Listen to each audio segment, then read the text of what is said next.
I was 22 years old attending a Halloween party at my former best friend Nick's house, who died of the heroin overdose in 2013. Before his death, he would throw big Halloween parties every year at his house, as his parents routinely flew to New York every year to attend their own friend's party.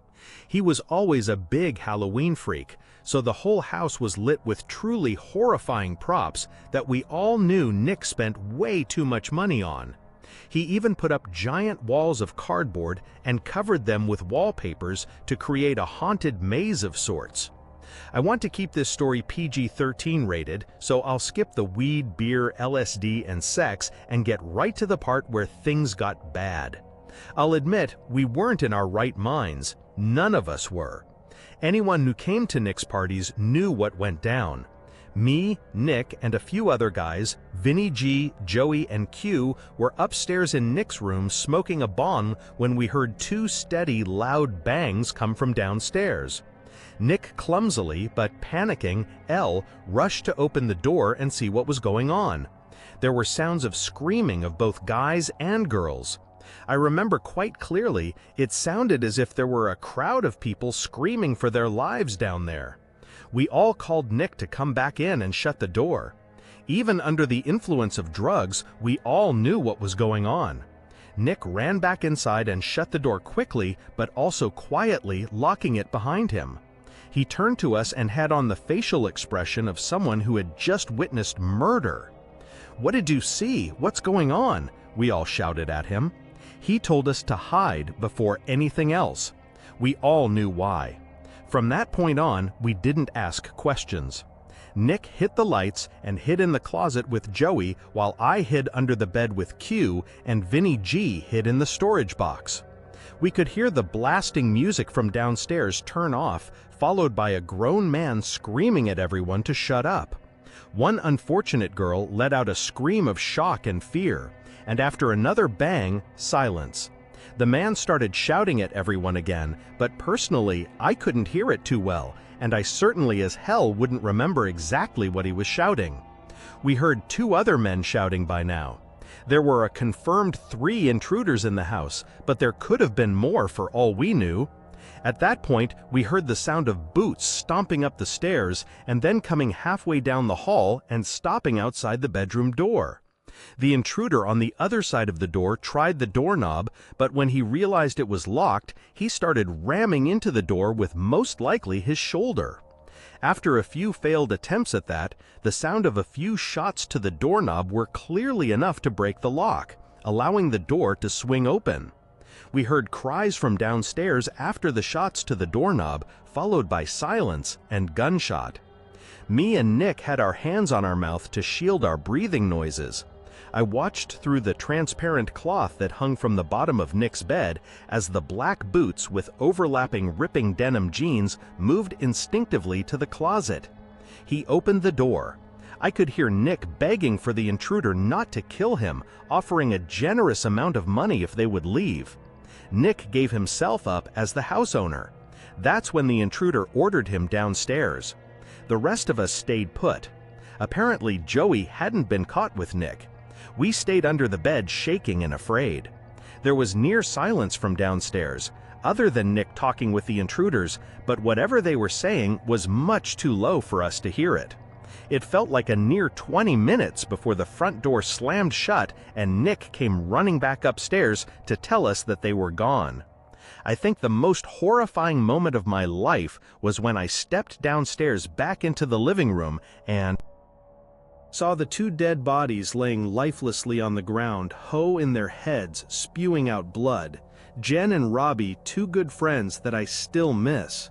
I'll spare you the details of what happened when the police arrived, but despite the fact that the house smelt like a marijuana greenhouse, the police were more interested in finding out who the masked men were that killed 2 innocent college students.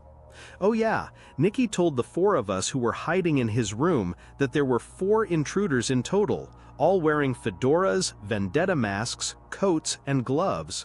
They demanded $100,000 in cash, and when Nick could not provide it, they demanded he fill their empty sack with his most valued possessions. All the partygoers held hostage in the room were also forced to throw their wallets into the sack, where they would be shot after the incident.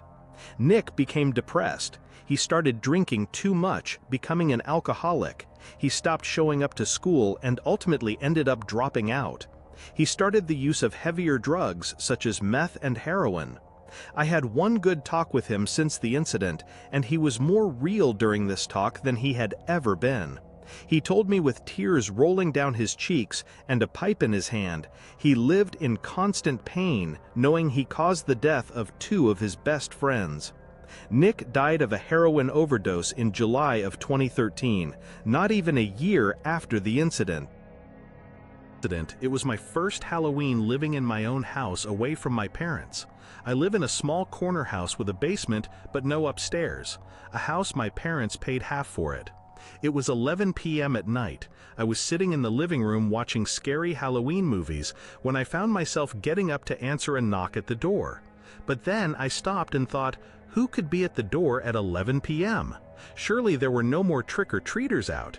I had a pretty good feeling it was a late-night Halloween ding-dong ditcher. So I gave it a second, then I shot a glance to the porch through the window. They were gone already. Yep, ding-dong ditchers. I sat back down, not thinking twice about it, and again, knocking at the front door. "Get lost," I yelled. I was not in the mood for punky kids. They ignored my demands and started pounding, now not just knocking. I was pissed now. I leaped up and swung the door open. No one was there. Once again, I slipped on my shoes and headed outside to began searching the bushes for the kids. But there was nobody in sight. Not in the bushes, not behind my car, not across the street. I was done answering. I didn't want to feed into their fun anymore. So I went back inside, double-locked the door, and went to my bedroom, also locking that door, just to feel safer, I guess. Even over the TV, I could still hear the stupid kids pounding on my front door repeatedly. I was so close to calling the cops to get them away, but that would undoubtedly lead to my house being egged or TP'd. The pounding continued for an uncomfortably long time, more than half an hour. I thought these kids must be filming something for YouTube and were desperate for a reaction, but I wasn't going to give it to them. At some point I dozed off with the TV on, only to wake up to the knocking again. I looked at the clock. It was 2 in the morning. How could those kids still be at it? I thought. I turned the TV off and sat up with my ears open for a few moments. My heart completely stopped as I realized the knocking was not at my front door, but rather at my bedroom door. I jumped out of bed, looking around my room like a madman for something to use as a weapon. They knew I was awake now. They were trying the doorknob, trying to bust down the door. These weren't any kids. By some miracle, I came up with an idea. It was a long shot, but it was all I could think of. I turned on the receiver to my speaker system, plugged in my iPhone, brought up the YouTube app, typed in 45 gunshot sound effect, turned on the volume, and pressed play. The sound of a gunshot echoed out of the speakers. It sounded real enough. I paused the video after the first shot and yelled, "That was a warning shot. Leave now or I won't hesitate to shoot you in the head." And it worked. I heard 2 pairs of footsteps stomping over my wood floors and out the front door. I gave it a moment before opening my bedroom door and peeking outside. They were gone, but the front door was left wide open. I quickly shut it, called the police, and that's where my story ended. So I was never really a big Halloween person, mostly because I grew up without many friends, and once I passed the age of 10, I couldn't use the excuse of going with my mom anymore, and it's not like I had friends to go with. So this last Halloween, I was 14 years old. I do have a little sister who's only 8, so my mom went trick-or-treating with her. My one really good friend Steve already had plans, and I didn't want to impose. So it didn't seem like I'd be trick-or-treating this year. I felt a tiny part of me explode with happiness on the inside when my mom asked me to stay home and hand out candies. Now I felt like I had a job to do that didn't involve me trick-or-treating alone like a loser. My mom left with my sister at about 6, about an hour after she got home from work. She told me to expect her back around 9, so I was relaxing on the couch in the living room watching the scary movie marathon on AMC and occasionally answering the door to give candy to the kitties. And while doing that, the kitchen phone began to ring. I remember the ringer was set so loud it actually made me jump. I picked up the phone and the other end remained silent, except for a bit of fumbling and background noises, sounds you'd expect when somebody's holding a phone. I think I said hello about 5 times before the person on the other end hung up. I just knew it was somebody pulling a Halloween prank call on me. What else could I do but ignore it? That worked well enough for the next few minutes of watching TV, answering the phone, until the phone rang again. Same unknown number coming up on the caller ID. I wanted to see where this was going, so I picked it up once more. This time I could hear a very faint breathing on the other end. "All right, Steve, I know it's you," I said into the phone. They hung up. By this point, I didn't want to say I was scared, but I was for sure a bit uneasy. It was a long time before that. Phone rang again. It was getting later, darker, and the doorbell seemed to be ringing less and less. I was watching the original Friday the 13th when it happened again. The sound of that phone ringing had become sickening as I knew who it would be, or rather, I didn't. For some reason, I gave in again and picked up. And once again, silence, other than the faint breathing and fumbling of the phone. It was like this for almost half a minute before they finally spoke in an exaggerated beep voice. "I'll be paying you a visit tonight." I had enough of this joke. I told them to pee off and hang up the phone, promising to myself not to pick it up again. I'd say about half an hour later, out of the blue, all the power in the house was cut. The lights went out, the TV turned off, complete darkness. I stood up, now frozen in fear, when loud and angry thumping came from the front door. I completely lost it and began screaming like a girl. But there was something coming from outside. Laughter. I recognized that laughter. I opened the door, and there he was, Stephen. I shoved him nearly down the steps out of anger. "So that was you who made those dumb phone calls?" I asked. He nodded while laughing. "I didn't sound like you on the phone. Let me hear you do that voice again," I said. "What?" He seemed confused. "I didn't say anything, you idiot! I just called and did that heavy breathing." I thought he was lying at first, but then my heart dropped. I had him follow me to the fuse box outside. Just as I feared, it had been opened and all the wires had been snipped. I think we ran faster than any Olympic champions back into the house. I called my mom, who told us to stay inside and wait for the police, who she then called. The call was traced to a payphone at outside of a nearby bar.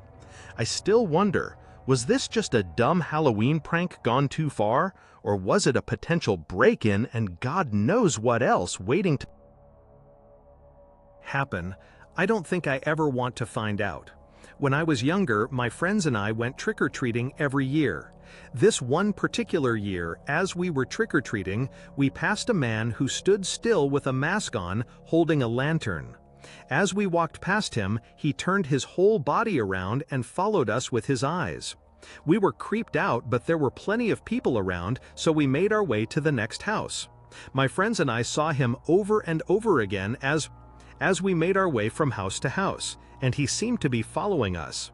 In typical horror story form, we walked so slow we couldn't figure out how he kept up with us.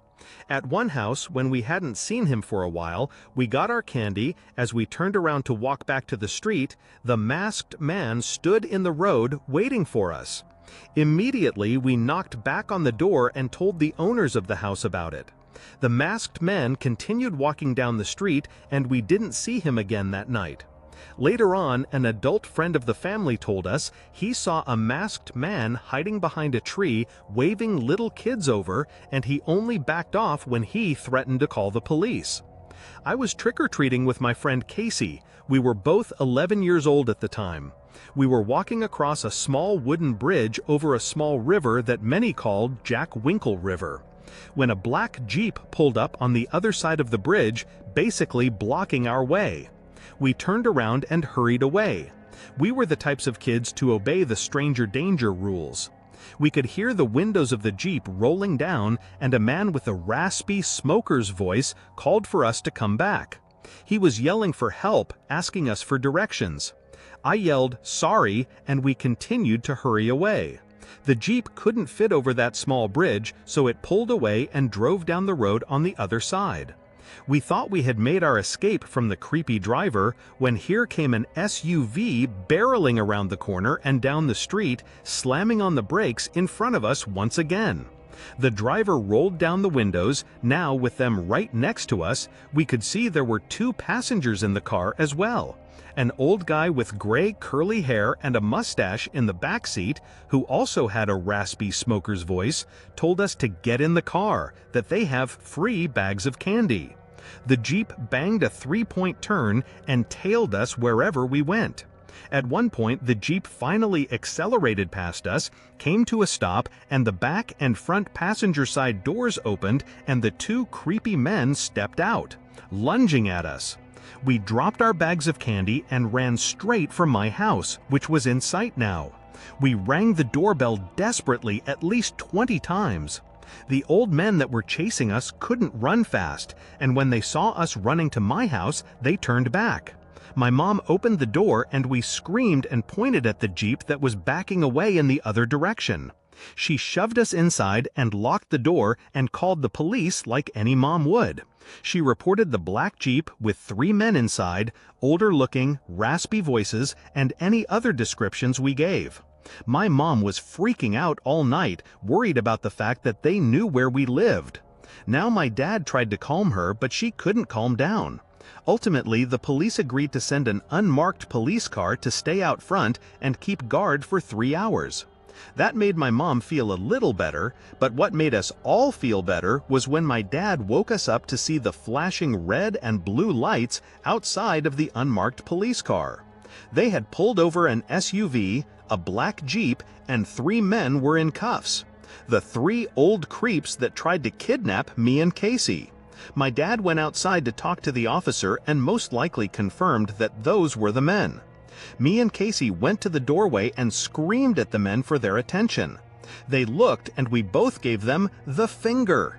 My mom then pulled us back in and shut the door, sending us to bed. It went from the worst night of both of our lives to ultimately the best night of our lives. This story took place on Halloween night. I took my 7-year-old daughter Jamie trick-or-treating for a few hours, and when we got back, I cooked dinner. We watched TV together, and then I sent her to bed. I was feeling especially tired that night, so I brushed up and went to sleep. Shortly after, my daughter entered the room and told me there was someone in her closet. I assured her there was no one in her closet. She has to sleep with me. But I once again assured her that she was safe in her room. She reluctantly went back to her room and shut the door. I made a mental note that if she came back again, I would walk her to her closet and show her that there's no one in there. Surely enough, 5 minutes later, she came back. I asked her why she thought there was someone in her closet. She responded saying she heard someone moving around and things falling over. Honestly, when she said that, it kind of made my heart jump for a second. I walked her to her room and turned on the lights. I jokingly asked, "Is anybody in there?" We stood and listened. I didn't expect to hear anything. There. A thud from inside the closet. I screamed at Jamie to run to the neighbors and call the police. As she did, I swung the door open and was shocked to find the neighbor's son Randy sitting on top of my daughter's Lego box. I grabbed him by the collar of his shirt and yanked him up aggressively. I walked him angrily back to his parents' house next door and found Jamie ringing the doorbell. When they answered, I shoved him inside right into his father and explained everything. I told him I wouldn't press charges, but if I ever caught him near my daughter again, they would all be sorry. Randy's dad, Mark, slapped him across the face, then asked me to come inside to allow Randy to explain himself.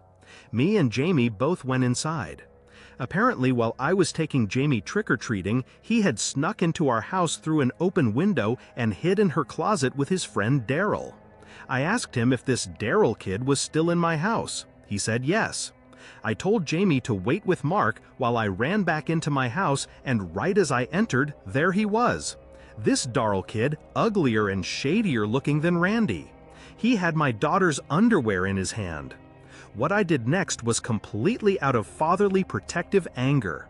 I grabbed the little by the throat and threw him to the floor, slapping him 4 times in the face, then hesitantly allowing him to get up and leave. The only reason I didn't call the police was because of my close friendship with Mark. But I made my point very strongly that if they ever so even waved to my daughter again, they would be in the news the next day. We went back to sleep. I let Jamie sleep with me after that incident. She was horrified. The next morning, I found a small drill hole in her closet door. The sick little bastards were spying on my daughter while she slept, at the same time playing with her underwear. Maybe you don't understand the horror of the story unless you're a parent, but there are many days where I think I made a mistake not calling the police. I still can, but nothing has happened since, and I figure I shouldn't create more trouble now.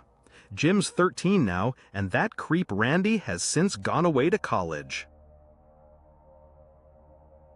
We had just moved into our large, new house in Mississauga, Ontario, in an area called Winston Churchill. It was Halloween night, and my parents, my 4 other sisters, my brother and I were unpacking our stuff in our new bedrooms. We had just finished and were talking to each other about leaving our old schools and friends behind. My mother called us to do chores. I was really tired since it was 11:30 at night, way past the trick-or-treating buzz, and we had to do chores now. It seemed to take forever, but when I was done, I decided to go to my bedroom and get some sleep. I heard what sounded like footsteps in the upstairs hallway. Thinking it was my brother or sister, I got up to shout at them for bothering me while I was sleeping. But there, as far as I could tell, there was no one there. I rushed down to the basement where my parents, sister, and brother were considerately working. I asked them all if they had been upstairs, and they replied no. Now I was getting pretty freaked out, but I had to believe it was just my imagination and shrugged it off as if it had never happened. I went back to my bed, which was now freezing cold.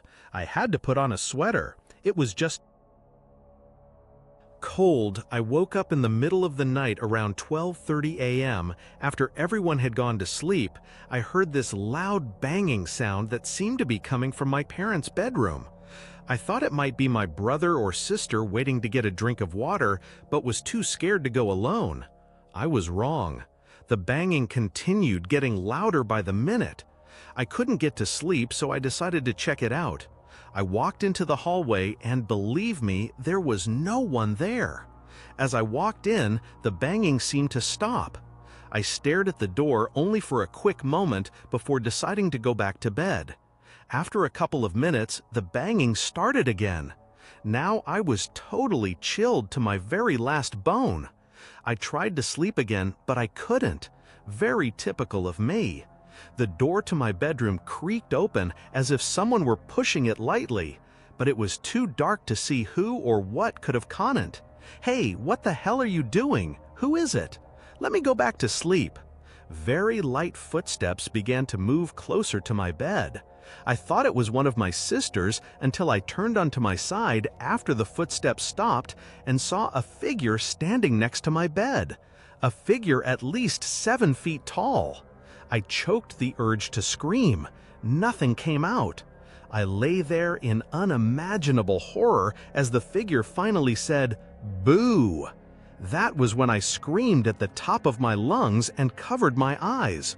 When my parents thrust open the door to my room and flicked on the light, there was no figure.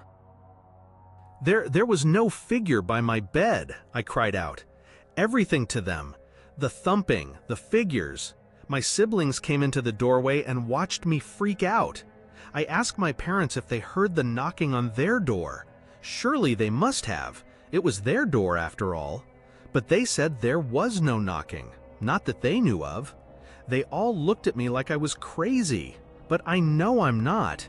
You can't just imagine something like that, something so real. I'll never forget this night. I know I won't. It was a few years ago, Halloween night. We were all 20 years old, right at that age. We're going to haunted house attractions is one of the best things to do on Halloween.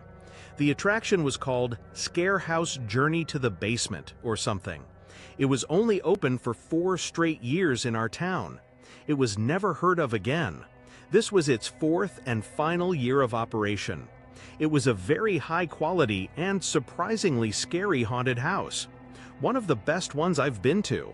This was not a tour-guided attraction. It was a group exploration attraction. Basically a maze where the only way out was to make your way to the basement, find one of the keys, then find the exit and use the key you found to unlock the door. It was a very unique haunted house, that's for sure. Unfortunately, it wasn't a good night for us, and you're about to learn why. We started out in the living room of the house. To give as much detail as I can about the room, there was a giant open coffin sitting right smack in the middle of the room. There were very convincing spider webs covering just about every inch of every corner of the room. All the furniture was antique and dusty looking, and of course, blood was stained on the creaky wood floor. We could tell right away this haunted house was going to be great. The next room was the dining room. That was where things got creepy. The rooms following the dining room were all very dimly lit by artificial lanterns hooked onto the walls. On several occasions, actors jumped out at us in horrifically convincing costumes. As expected, and yet they still got me every time. We actually spent a lot of time going in circles trying to find the basement. This wasn't a real wide-open house. It was designed to be like a maze with many rooms and fake doors. It took a long time for us to finally find the basement door, and I have to admit, I was nervous to go down there. It was completely pitch black down there. We started to think that it might have been an employees-only area where they kept props. It was just too dark down there to see. It was stated many times that no cell phones were allowed while in the attraction, so we couldn't use cell phone screens as lights if we wanted to get out of there. We had no choice but to go down. Music there. Each step created a creak more painful to the ears than fingernails scratching on a chalkboard. We were all laughing, telling each other how freaked out we were. I had my hands out in front of me as if I was searching for anything in the complete darkness. I banged into somebody and apologized. "Who was that?" I asked, expecting it to be one of my friends. No answer. Whoever I just bumped into placed their hand on my shoulder, and I took off running and screaming while at the same time laughing. There was something so disturbing about being in that huge pitch-black basement, knowing someone was in there with us. One of my friends, thankfully, found a key on a desk in the corner of the room. We all ran back upstairs, back to the light, and found the exit door. The actual experience and process of getting through that maze of a haunted house was much longer than my story makes it out to be. But that's not where the things got horrifying. Right outside the exit door was a small bin with a sign that said, "Drop keys here, please." That's how the staff would collect the keys and bring them back down to the basement. Halfway off the premises of the haunted house, the exit door opened and a really tall person dressed in a black robe and bloody pig mask stepped out and started following in our direction. He or a she, though it was most likely a he, so I'll refer to them as a he, appeared to be one of the staff members for the attraction. As we walked further away from the attraction, so did the guy in the costume. It seemed to all of us that he was following us. By this point, one of my friends called, "We don't have the key. If that's what you want, we dropped it in the little bin." But that didn't do the trick. As a joke, we started running, just to see if he would too. And he did. We stopped, and so did he. We stood still, and so did he. At first it was funny. Maybe it was just a joke. But as we got closer to my friend Eddie's house, we were starting to discuss if we should reveal where he lives to this guy. He had been following us for at least 5 blocks now. So if it was a joke, it had gone far enough. Eddie's parents were both home, so we felt safe to go inside. Apparently, Eddie's front door was broken, whatever that meant, so we had to go run back. We jokingly waved at the douchebag, still following us, and walked to Eddie's backyard, shutting the gate behind us. Wiping our feet on his welcome mat on the back door, we heard the gate open. The man emerged from behind the side of the house and began walking towards us once again, this time much faster. Eddie opened the back door and called to his dad, telling him to get his gun. This seemed to grab the masked man's attention. He slowed down, turned his head to face Eddie. Eddie's dad emerged angry as hell and aimed his pistol at the masked coward. He raised his hands up and cried out for him not to shoot, that he's only 27. Eddie's dad told him to get lost and never come back, and the next time he wouldn't think twice about pulling the trigger. Personally, I wish Eddie's dad had made the guy get on his knees and take off the mask, then call the police. That guy got off too easily. For all we know, he could have been armed as well. We contacted the haunted house attraction and they informed us that they had no such employee dressed in a pig mask.